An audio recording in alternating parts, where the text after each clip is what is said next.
بسم الله الرحمن الرحيم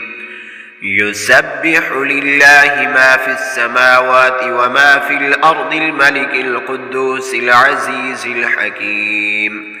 هو الذي بعث في الأميين رسولا منهم يتلو عليهم آياته ويزكيهم ويعلمهم الكتاب والحكمة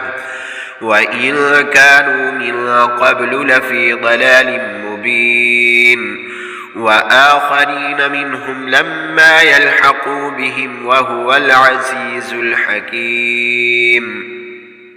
ذلك فضل الله يؤتيه من يشاء والله ذو الفضل العظيم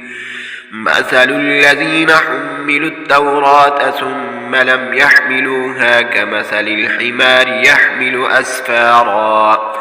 بئس مثل القوم الذين كذبوا بآيات الله والله لا يهدي القوم الظالمين قل يا أيها الذين هادوا إن زعمتم أنكم أولياء لله من دون الناس فتمنوا الموت إن كنتم صادقين ولا يتمنونه أبدا بما قدمت أيديهم والله عليم بالظالمين قل إن الموت الذي تفرون منه فإنه ملاقيكم ثم تردون إلى عالم الغيب والشهادة فينبئكم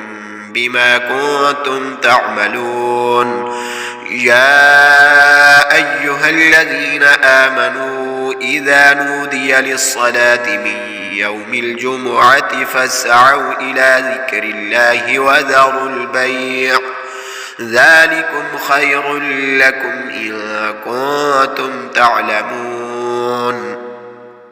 فإذا قضيت الصلاة فانتشروا في الأرض وابتغوا من فضل الله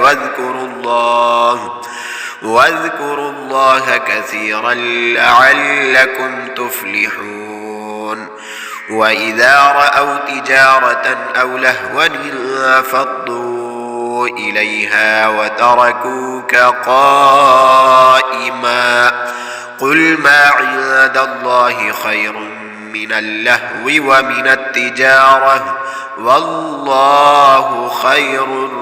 الرازقين.